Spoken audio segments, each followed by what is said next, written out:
The Fall is an indie adventure game from Over the Moon Studios about an AI exosuit who has to protect their unconscious pilot from the perils of an abandoned smart droid testing facility. If you want to know if it's any good, stick around. My name is Robert and I try things. This time I tried The Fall. My overall impression of this game is that it's a challenging, engaging, side scrolling puzzler that's very visually and thematically dark. Looking at the graphics for this game, they're a little bit above middle of the road, but they're nothing phenomenal, nothing you're really going to write home about. I did have my screen brightness and the in-game brightness up all the way so I could look at all the details in the backgrounds, and I didn't find anything glaringly wrong to point out. It looked very good in the background of this game. Movement of your character is really smooth. There's no jerky start and stop. There's a smooth stepping animation from going from still to moving and then from moving back to still. It is, however, like I said, very dark, so you do have to focus very intently on what you're doing and what's going on in the game. The audio is very clear and the voice acting is very well done. There are more or less 5 voices in the game and they're all done really well. One of them sounds a little more human than the rest. The rest are AI generated voices and they sound like robots essentially, and then one sounds a whole lot like a human. The background audio in this game definitely enforces the engagement with the game. It's really creepy, but mostly unnoticeable until you get into combat. When it adds the combat specific music, it definitely brings up the intensity level, and it did cause me to slip up a couple of times and get into some trouble from a little bit of panic. This is not a very resource intensive game. The install is only about 522 megabytes and it runs well on my 3-year-old very modest laptop. So if you have anything better than that, which most people probably do, it's gonna run just fine. I had like 0 dropped frames, no lagging, no skipping. I did have one crash, but I feel like that was from something stupid that I did. The controls are simple and easy to learn, simple WASD movement. It is a side scroller, so you are moving mostly left and right except for a few ladders and stairs. Mouse is for aiming, and then there's a couple of interaction buttons that are not hard to get used to. Diving into the meat of the game, the story and gameplay, it did take me about 3 hours to get through the full game, give or take 15 minutes. And I do want to point out that about 30% of that time I was using a walkthrough. This game is very dark, both thematically and visually. Especially right at the beginning of the game, it's very difficult to see, so you're having to focus in and pay a lot of attention to what you're doing on the screen. And even once you do get some tools and into some areas that are a little better lit, it's still not a very bright game, so you do have to continue paying attention. Add to that the ambient sound, and it really hammers home the overall feel that you're supposed to have with this game, which is creepy. And let me tell you, I was creeped out, probably 75% of the time with this game. 24% of the rest of that time, I was moving through fairly confidently because I did have a walkthrough. And then the last 1%, I was actually laughing at just how creepy some of the solutions to these puzzles were. Speaking of the puzzles, they are hard. I feel like you got one hint per puzzle, and if you couldn't figure out that hint, you were kind of screwed. Now, don't quote me on that one hint.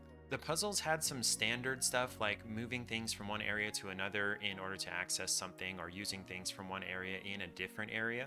You also sometimes had to turn X on to enable Y, or clear this area to access that area, or clear a number of things in order to unlock one particular spot. There were a few items to find and pick up. I can only think of 2, maybe 3 instances where those found items were combined with each other. Usually they were just used as they were. The main spot that I had trouble with was to solve a lot of the puzzles, you had to use things in ways that they were never intended to be used. Looking at the world building and some of the lore, it's a little bit of a tale as old as time as far as AIs go. You know, man creates AI, man tells AI to clean up the faults in the system, the AI clears out all of the faults in the system, and then you actually even get some information about the flora and fauna inside this complex. As far as information about you, the character, there's not a lot. It addresses the name of the AI driving the exosuit, the name of the pilot within the exosuit, and then some possible injuries that the pilot may have sustained. There's also a good bit of fairly obvious foreshadowing. Maybe I'm just a little bit jaded, but I did see a good number of things in the game coming from a good ways ahead.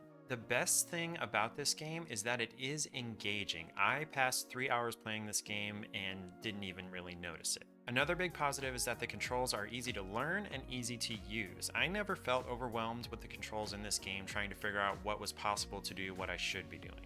The story is mostly believable, it's entertaining, and it reveals answers in good time. Things are revealed when you need them to be revealed, except for a handful of things that are left for the sequel, and you know that's very much on purpose. The worst thing I have to say about this game is that the puzzles are really hard.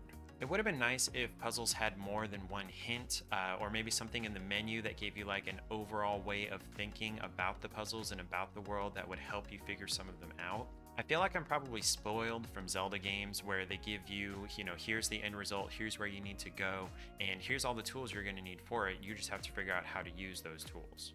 I mentioned before that I did use a walkthrough for this, and I'm not sure that I would have been able to find my way through all of the puzzles without that walkthrough. A handful of the story aspects were unbelievable, but where they were unbelievable, they were actually pretty funny. So probably someone made a judgment call at some point, and I think it kind of worked out for them, but I do wish it had been more believable.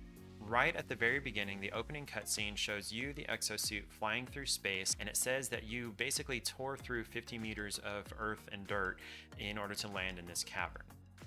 Really? The last negative thing I have to say about this game is 100% personal preference. I'm not a huge fan of side-scrollers, and I'm really not a huge fan of dark, creepy games. But if you like any of those things, you could probably play this game pretty well.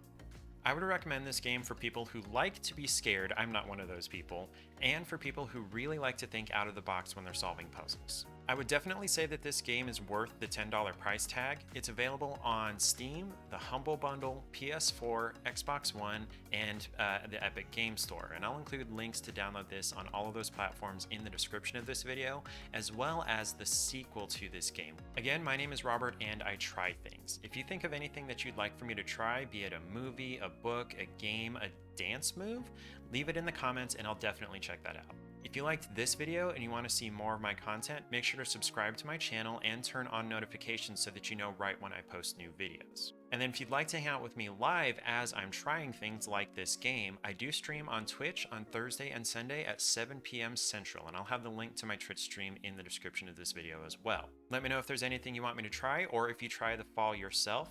After that, have a great day.